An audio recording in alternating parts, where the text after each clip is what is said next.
أما بعد فأعوذ بالله من الشيطان الرجيم بسم الله الرحمن الرحيم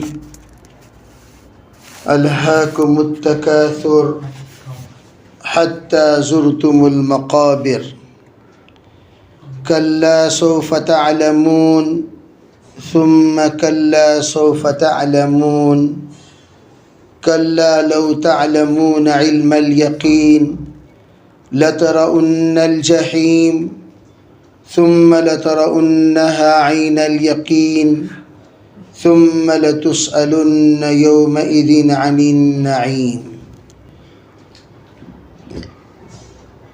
گزشتہ آپ کے سامنے سورہ تکاثر کا ترجمہ، اس کا مفہوم اور اس کا مطلب بیان کیا گیا۔ سورۃ التکاثر، اس کے معنی جو علماء کرام نے بیان کیا ہے، اس کا ایک معنی جو تفسیر قرطبی میں لکھا گیا ہے وہ ہے دنیا کے وسائل میں، مال اور اولاد میں زیادتی کا طلبگار ہونا۔ دنیا کے وسائل میں، مال اور اولاد میں زیادتی کا طلبگار ہونا، یعنی کوئی آدمی اس بات کا طالب بن جائے کہ میری اولاد بھی بڑھے، میرا مال بھی بڑھے اور میرے عیش و آرام کے اسباب بھی بڑھیں۔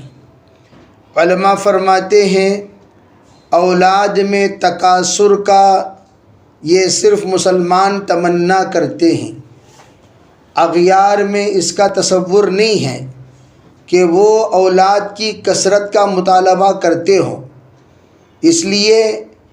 اسی لیے غیروں کے یہاں محدود اولاد کو فخر سمجھا جاتا ہے، بے اولاد ہونے کو ان کے یہاں عیب محسوس نہیں کیا جاتا۔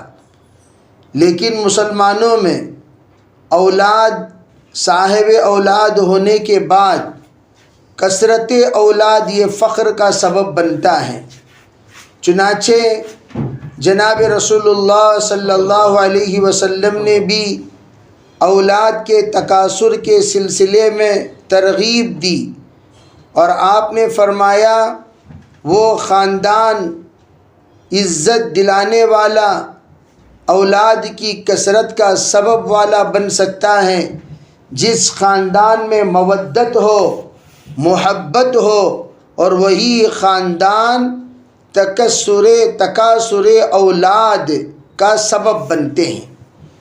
چنانچہ الحمدللہ اولاد کے اعتبار سے ایک بڑا مجمع فکر مند ہوتا ہے اور اس کے سلسلے میں کوشاں رہتا ہے۔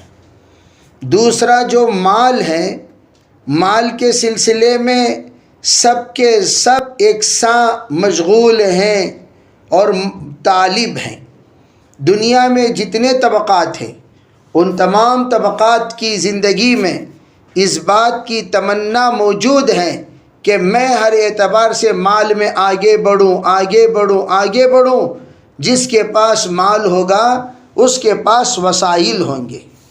چنانچہ موجودہ زمانے کے لحاظ میں اگر ہم دیکھیں تو اولاد اور مال کے علاوہ لوگوں میں عہدہ اور جاہ بھی داخل ہے۔ عہدہ یعنی عہدے کے طلبگار، حب جاہ، اپنے آپ کو بڑا کرنا، اپنے آپ کو بڑا سمجھنا، اپنے آپ کو بڑا بنانا، اپنے آپ کو معزز محترم بتانا، اس کی بھی یہ بیماری عام ہے۔ اسی کو علماء کہتے ہیں الہاکم التکاثر میں مال جہاں پر شامل ہے وہیں پر اولاد بھی شامل ہے، اولاد جہاں شامل ہے وہاں وسائل شامل ہیں۔ ان تین کے علاوہ کرسی، جس کو ہم لوگ عہدہ کہتے ہیں، کرسی کی محبت یہ بھی امت کے اندر پائی جائے گی، اور یہ بھی تمام طبقات میں موجود ہے۔ مسلمانوں میں بھی اغیار میں بھی آپ کو کرسی کی چاہت والے، کرسی کی محبت والے، کرسی کی تمنا والے، دیکھے وہ کرسی جو عام کرسیاں ہیں جس میں سب بیٹھ سکتے ہیں، ایک ہے وہ کرسی جس میں سب نہیں بیٹھ سکتے، سی ایم کی کرسی الگ، پی ایم کی کرسی الگ، ممبر آف پارلیمنٹ کی کرسی الگ، ممبر آف لوک سبھا کی کرسی الگ، راجیہ سبھا کی کرسی الگ، کرسیاں الگ الگ ہوتی ہیں، ایم ایل اے کی کرسی الگ، کونسلر کی کرسی الگ اور ایم پی کی کرسی الگ۔ ان کرسیوں کے خواہش مند لوگ کہ میں اس کرسی میں بیٹھنے والا بن جاؤں، اس کو حب جاہ کہتے ہیں، عہدے کی محبت کہتے ہیں۔ بعض لوگ ہوتے ہیں کہ دنیاوی اعتبار سے پوسٹ کے قائل ہوتے ہیں کہ میں اب امپلائی ہوں، میں اس وقت میں آگے بڑھ کر سپروائزر ہو جاؤں، پھر میں اس سے آگے بڑھ کر مینیجر ہو جاؤں، میں ٹیم لیڈر ہو جاؤں۔ یہ بھی ایک عہدے کی خواہش ہے، عہدے کی تمنا ہے۔ علماء فرماتے ہیں جس وقت انسان کے اندر مال کی محبت انتہا کو پہنچ جاتی ہے، حب جاہ شروع ہو جاتی ہے، یعنی انسان مال کماتے کماتے کماتے کماتے مال کا ریل پیل جب شروع ہو جاتا ہے تو اسے کرسی کی محبت دل کے اندر آ جاتی ہے، اور کرسی کی محبت موت تک ختم نہیں ہوتی۔ اس لیے آپ دیکھیں گے کہ جتنے کرسی کے لیے لڑتے ہیں تو وہ موت پر ان کا کرسی کا حرص ختم ہوتا ہے۔ کرسی کی جو لالچ ہے وہ موت پر ختم ہوتی ہے۔ اسی لیے کہا تمام نشے الگ الگ نشے ہیں، ایک مال کا نشہ، شراب کا نشہ، اور ایک ہے عہدے کا نشہ، ایک ہے عزت کا نشہ۔ لوگوں کے پاس الگ الگ نشے ہوتے ہیں۔ یہ جو شراب کا نشہ ہے یہ تو چند گھنٹوں کے بعد اتر جائے گا، لیکن مال کا نشہ موت تک نہیں اترے گا، جاہ کا نشہ موت تک نہیں اترے گا، اور جو آدمی عہدے اور کرسی کا نشے والا ہوتا ہے وہ موت تک اس کا نشہ نہیں اترے گا۔ اسی لیے فرمایا الہاکم التکاثر، تمہیں لالچ نے ہلاک کر دیا۔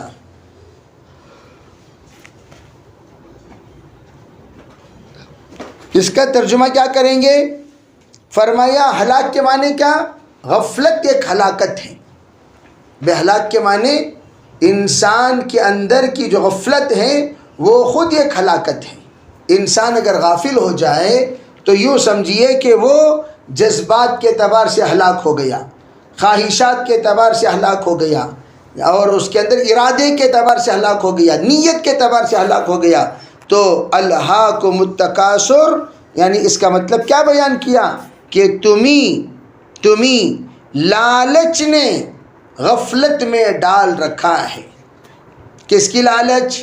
زیادہ سے زیادہ حاصل کرنے کی لالچ نے تمہیں غفلت میں ڈال رکھا ہے۔ پھر کیا ہوا؟ یہاں تک کہ تم قبروں میں پہنچ جاتے ہو، حتی زرتم المقابر۔ اسی لیے کہا دو ہی چیزیں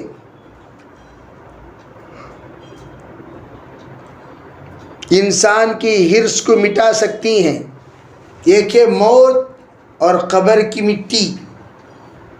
موت اور قبر کی مٹی۔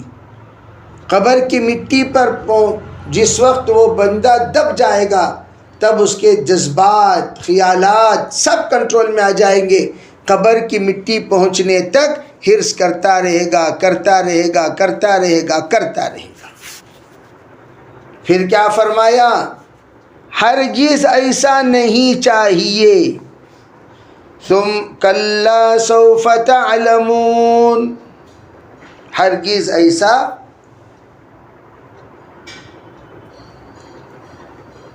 نہیں چاہیے، آگے چل کر تم کو معلوم ہو جائے گا، آگے چل کر تمہیں معلوم۔ دیکھیے اللہ تعالیٰ نے پردہ ڈال دیے ہیں. جیسے ہمارے بزرگ کہتے تھے کہ یہ 4 انگلیاں بتا کر، یہ 4 انگلی 4 مرحلے ہیں. غور سے دیکھیں، یہ ہے عالم ارواح. 4 انگلیاں یوں رکھ لیں سامنے، یہ ہے عالم، درمیان میں گیپ چھوڑ دو. یہ ہے عالم ارواح، یہ ہے عالم دنیا، یہ ہے عالم برزخ، یہ ہے عالم آخرت. یہ 4 انگلیاں، عالم ارواح سے ہم لوگ عالم دنیا میں آ گئے، عالم دنیا سے عالم آخرت، اب عالم برزخ، عالم برزخ سے عالم آخرت. جس وقت یہ 4 انگلیاں ہمارے سامنے ہیں تو ہم لوگ دنیا میں آنے کے بعد تمام چیزوں کے جس وقت محتاج بنے، ہر انسان دنیا میں آنے کے بعد ہر چیز کا محتاج بن جاتا ہے. عالم ارواح میں محتاج نہیں، عالم برزخ میں محتاج نہیں، عالم آخرت میں بھئی اس کی محتاجی کی نوعیت الگ، ثواب کا محتاج. کس کا محتاج؟ اور یہاں عالم دنیا میں جس وقت بندہ پہنچنے کے بعد روح کا جس وقت بدن سے رشتہ ہوا، دیکھو یہ بدن مٹی سے بنا ہوا ہے. روح کا رشتہ جب بدن سے ہوا اور بدن مٹی سے بنا ہوا ہے تو پھر کیا ہوا؟ بدن نے روح کو لالچ بنا دیا. بدن نے بے روح لالچ نہیں. کون لالچ؟ بدن. کھانا جو ہم کھاتے ہیں کس کے لیے؟ بدن کے. پانی پیتے ہیں کس کے لیے؟ گھر بناتے ہیں کس کے لیے؟ عیش و آرام کی چیزیں خریدتے ہیں کس کے لیے؟ بدن کے لیے. گاڑی اور سواری لیتے ہیں کس کے لیے؟ یہ تمام چیزیں کس کے لیے ہیں؟ اور جو ہم کما رہے ہیں وہ بھی کس کے لیے؟ روح کے لیے کمائی کی ضرورت نہیں ہے. روح کو اگر ہم یوں کہیں جناب روح دامت برکاتہم، میں آپ کو 10 روپے دینا چاہتا ہوں، کیوں بھی روح کو 10 روپے کی ضرورت ہے؟ میں 50 روپے دینا چاہتا ہوں، 100 روپے، 1 لاکھ روپے. روح کہتی ہے کہ مجھے وہ تمام چیزوں کی ضرورت نہیں ہے. میں پیدا ہوا ہوں اللہ کے حکم سے اور میرے لیے غذا اللہ کے احکام ہیں. جتنا اللہ کے حکموں کے تابع ہو کر چلو گے اتنا مجھے غذا ملتا رہے گا. جتنا تم اللہ کے حکموں کو چھوڑو گے اتنا غذا سے محروم کر دیے جاؤ گے. یعنی روحانی غذا سے محروم کر دیا. اب مٹی سے بنایا ہوا بدن،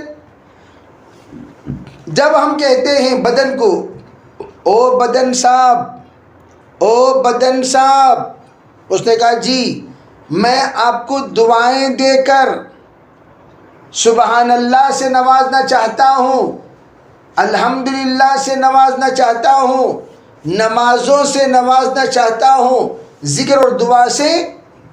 تو بدن صاحب یوں کہیں گے ارے گلخن میاں، ارے گلخن میاں، تمہارے سبحان اللہ سے میرا کیا ہوگا، الحمدللہ سے میرا کیا ہوگا، اللہ اکبر سے میرا کیا ہوگا. میرے لیے صبح 2 اڈلی، دوپہر کو تھوڑی سی بریانی، شام کو شیخاں چاہیے. کون بولتا ہے؟ شام کو کون بولتا ہے؟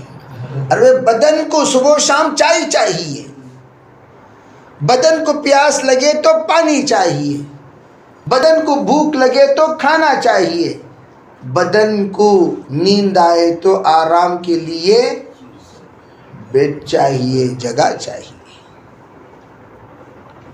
اسی لیے ایک ڈاکٹر بہت ماہر ہیں اپنے فن میں، انہوں نے ایک عجیب بات کہی،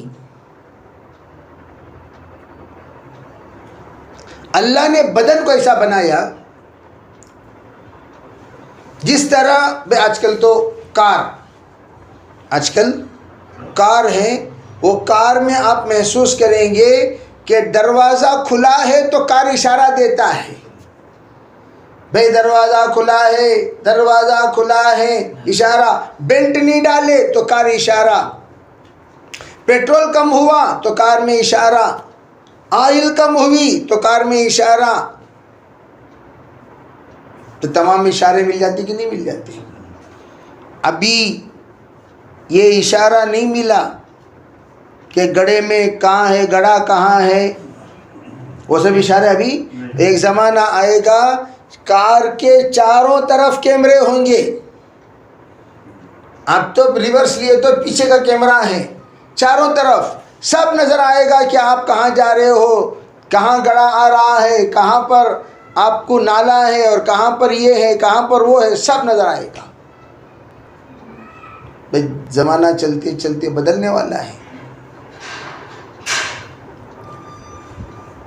اسی طرح بدن کو اللہ نے ایسا بنایا، جسے رمضان مبارک کا مہینہ آ رہا ہے تو یہ بات میں طبی اعتبار سے بھی بتا دینا چاہتا ہوں، بدن کو اللہ نے ایسا بنایا، بدن پانی پانی پانی کون مطالبہ کرتا ہے؟ تو اسے کیا دے دو؟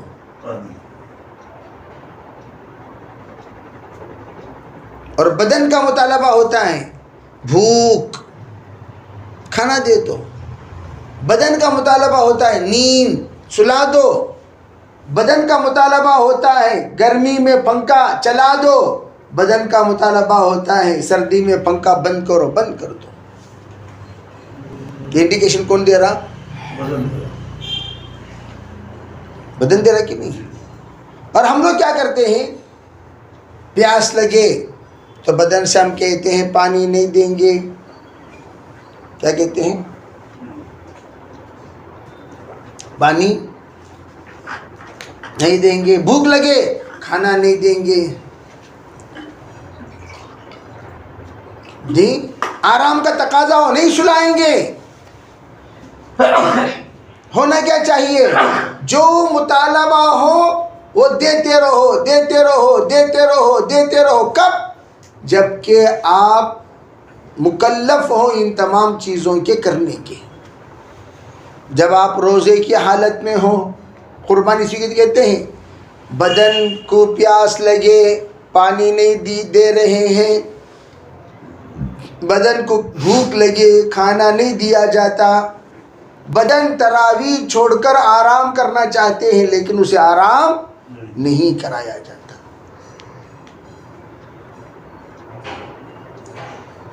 اللہ بدن کو یوں کہتے ہیں، توجہ اللہ اکبر، 11 مہینہ تمہارا ہم نے سنا۔ کتنے مہینے؟ تمہارا یعنی بدن کا ہم نے سنا، یہ 1 مہینہ ہماری تو سن۔ اگر یہ 1 مہینہ بندہ روزہ رکھ لیتا ہے، روزے کے بارے میں بھی ہے، تو بدن کو اللہ حکموں کے تابع بنا دیتا ہے۔ اس کے تابع یہ کہے بدن طبیعت کے تابع، پانی مانگے دے دو، نیند آئے سو جاؤ، بھوک لگے کھانا کھا لو، گرمی لگے پنکھا چلا لو، سردی لگے بند کر لو، نہانے کا تقاضا ہو نہا لو، بیٹھنے کا تقاضا ہو بیٹھ جاؤ، کھڑنے کا تقاضا ہو کھڑے ہو جاؤ۔ تو یہ تھا بدن طبیعت کے مطابق۔ رمضان آ کر اس بدن کو شریعت کے مطابق بنا دیتا ہے۔ اس کے مطابق اب تک ہماری طبیعت چلی، رمضان میں کیا چلے گی؟ طبیعت کہتی ہے ناشتہ کرو، شریعت کہتی ہے سحری کرو، طبیعت کہتی ہے دوپہر کا کھانا کھاؤ، شریعت یوں کہتی ہے کہ تم افطاری کرو۔ بدن کیا کہتا ہے؟ کھانا. اور شریعت کیا کہتی ہے؟ نہیں، تم افطاری کرو.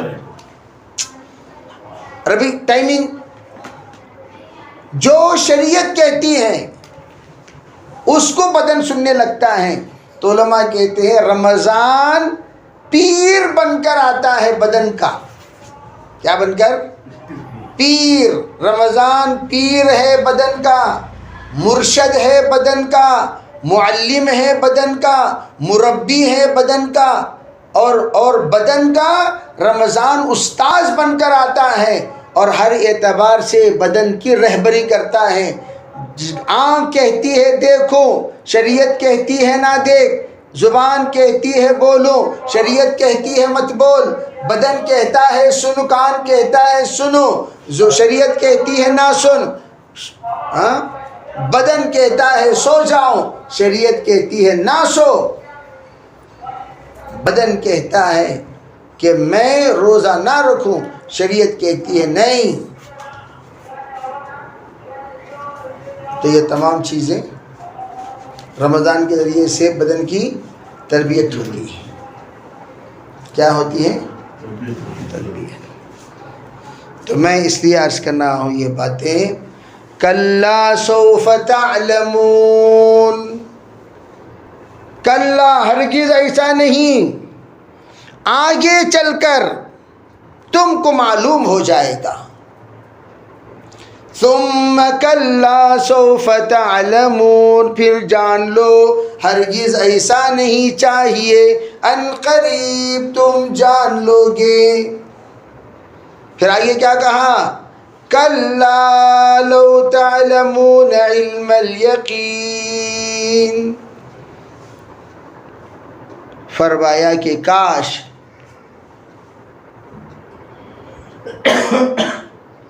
ہرگز نہیں اگر تم ایسا جان لیے، لو تعلمون جان لیے، علم الیقین یقین کے ساتھ. علم الیقین کسے کہتے ہیں؟ یقین کے ساتھ. تو پھر غافل نہ رہتے. اگر تمہیں پتہ چلتا یقین کے ساتھ تو تم ہرگز غافل.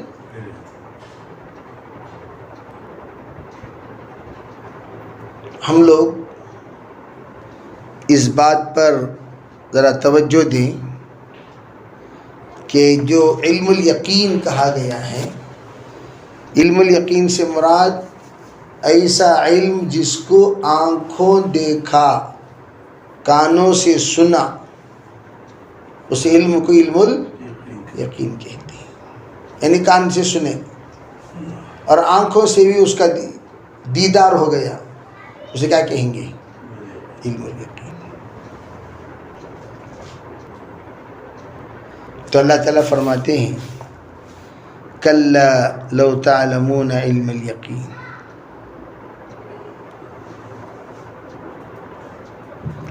اب یہاں سوال پیدا ہوا، پھر ہرگز ایسا نہیں ان قریب تم جان لو گے، جو کہا یقین کے ساتھ، اور یہ کہا کہ تو غافل نہ رہے، اور تم غافل نہ رہتے. کیا مطلب؟ یعنی اس وقت جو تم لوگ پوری زندگی کھپا کھپا کھپا کھپا کر تباہ کر کر رکھے ہو، اگر تمہیں پتہ چلتا یہ سب کے سب بے ثباتی، اس کی کوئی بنیاد ہے ہی نہیں، اس کی کوئی مضبوط گرفت ہے ہی نہیں، سب کے سب سرسری چیزیں ہیں.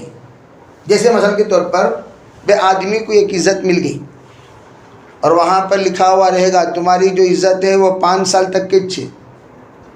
کتنے سال؟ کتنے سال کی عزت؟ کیا بھائی؟ 5 سال کی کرسی،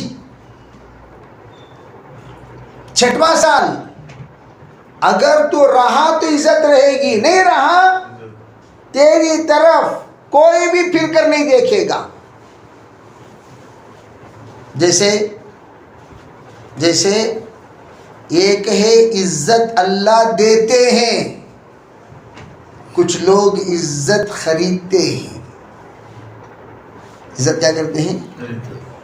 خریدتے ہیں، مجھے عزت دیو، مجھے عزت دیو، مجھے عزت دیو، مجھے عزت دیو، میں تمہیں یہ دیتا ہوں، مجھے تمہیں وہ دیتا ہوں، مجھے تمہیں یہ دیتا ہوں. دیکھیے دل سے عزت، دیکھیے خریدی ہوئی عزت. اب ان سے کیا کہا جائے؟ فرمایا وہ جو عزت اللہ دیتے ہیں وہ دائمی عزت ہے، جو عزت بندہ اپنی طرف کھینچ لیتا ہے وہ عارضی عزت ہے. اسی کو یہاں فرماتے ہیں کہ اگر تم جان لو اچھی طرح تو لَتَرَوُنَّ الْجَحِيمَ، تو آپ سب سے یوں کہہ سکتے ہو کیا؟ بس بھائی اب تم نے ہماری سمجھائی ہوئی بات مانی نہیں، اب تمہیں موت آ کر دبوچ لی ہے، بس جاؤ تم اب جہنم میں. کہاں جاؤ؟ جہنم میں جاؤ. کیوں جائیں جہنم میں؟ فرمایا یا رب لما حشرتنی اعما، اے میرے پروردگار آپ نے مجھے اندھا کیوں اٹھایا؟ میں تو بولنے دیکھنے والا تھا. فقد کنت بصیرا. اللہ کہیں گے کذالک اتتک آیاتنا، اسی طرح ہمارے پاس ہماری آیتیں تیرے سامنے آیا کرتی تھی، ہم تجھے سمجھایا کرتے تھے، ہم تجھے پڑھایا کرتے تھے، ہم تجھے بتایا کرتے تھے. فنسیتہا، تو بھلا دیا. وَكَذَلِكَ الْيَوْمَ تُنْسَى، آج بھی تو بھلا دیا جائے گا، تجھے کوئی بھی سننے والا نہیں رہے گا. لَتَرَوُنَّ الْجَحِيمَ، پھر اسے جہنم میں اٹھا کر پھینک دیا جائے گا. اگر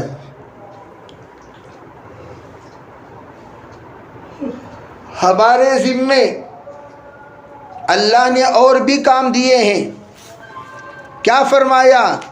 پھر جان لو کہ تم کو یقین کی آنکھوں سے دیکھو گے. فرمایا پھر اس دن تم سے ساری نعمتوں کے بارے میں پوچھ ہوگی. فرمایا ثم لترؤنها عین الیقین ثم لتسألن یومئذ عن النعیم. پھر اللہ تمام نعمتوں کے بارے میں تم سے پوچھو گی. لتسألن یومئذ عن النعیم.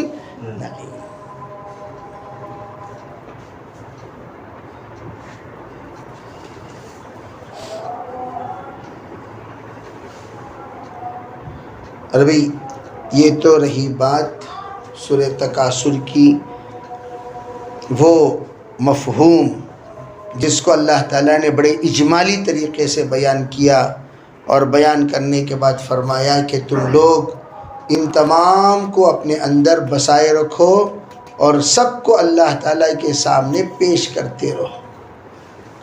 پیش کرتے کرتے کرتے ایک دن آئے گا انشاءاللہ، اللہ کے سامنے جب تمہاری پیشی ہوگی، اس وقت میں اللہ رب العزت حساب لے گا، دیکھ لے گا اللہ تعالیٰ کتنا یہ لالچ تھا، کتنا یہ ضرورت مند تھا، کتنا یہ دھوکے باز تھا، کتنا یہ انصاف پسند تھا، کتنا یہ مجھے ڈرتا تھا، کتنا یہ نڈر ہو کر رہتا تھا. یہ سب کا جائزہ اللہ کب لیں گے؟ لَتُسْأَلُنَّ يَوْمَئِذٍ عَنِ النَّعِيمِ. ایک ایک نعمت اللہ نے جو کچھ نعمتیں دی ان نعمتوں کے بارے میں اللہ پوچھے گا. علماء فرماتے ہیں بیوی بھی شوہر کے لیے نعمت ہے. شوہر بیوی کے لیے نعمت، میاں بیوی کے لیے اولاد نعمت، جس کے بنیاد پر وہ لوگ ماں باپ بنے. اگر بالفرض عورت بیوی نے شوہر کی قدر نہیں کی، شوہر نے بیوی کی قدر نہیں کی، ماں باپ نے اولاد کی قدر نہیں کی، اولاد نے ماں باپ کی قدر نہیں کی، نیکسٹ پڑوس جو اللہ نے آپ کو مقدر میں دیا، وہ پڑوس بڑا نیک پڑوس ہے، اگر اس کی قدردانی پڑوسی نے نہیں کی، علاقہ اللہ نے جو تمہیں عطا کیا اس علاقے کی قدردانی نہیں کی، ماحول جو اللہ نے عطا کیا اس ماحول کی قدردانی نہیں کی، تو اللہ اس کے بارے میں بھی پوچھے گا تجھے ہم نے ایسے دیندار ماحول میں رکھا پھر بھی تم بے دین کیوں تھے؟ بھئی ایک ہے ماحول کا مقابلہ کرنا، ایک ہے ماحول کے موافق ہو جانا۔ جب دیندار ماحول اللہ نے عطا فرمایا، ایک ہی بلڈنگ میں تفسیر کی مجلس، لَتُسْأَلُنَّ، اللہ بلڈنگ والوں سے پوچھے گا تم بلڈنگ میں رہ کر تفسیر کیوں نہیں سنے؟ کیا کام تھا تم لوگوں کو؟ کیا تھا؟ ارے تمہیں کہیں ادھر ادھر جانا تھا، لفٹ سے اترنا تھا، آنا تھا، بیٹھنا تھا، سننا تھا، اتنا بھی تم نہیں کر سکے۔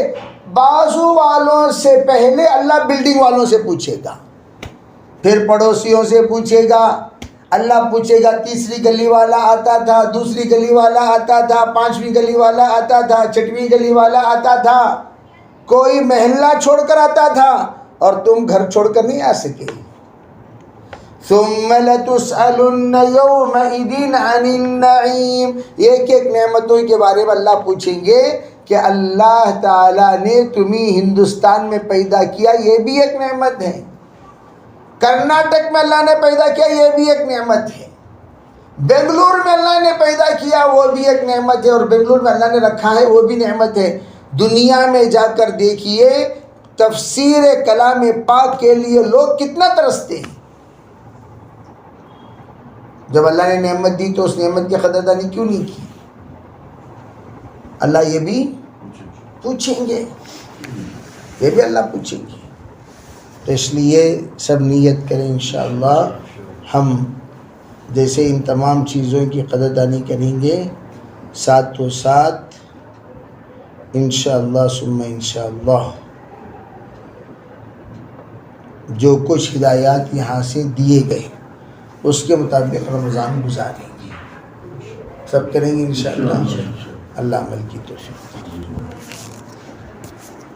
رمضان المبارک کے بارے میں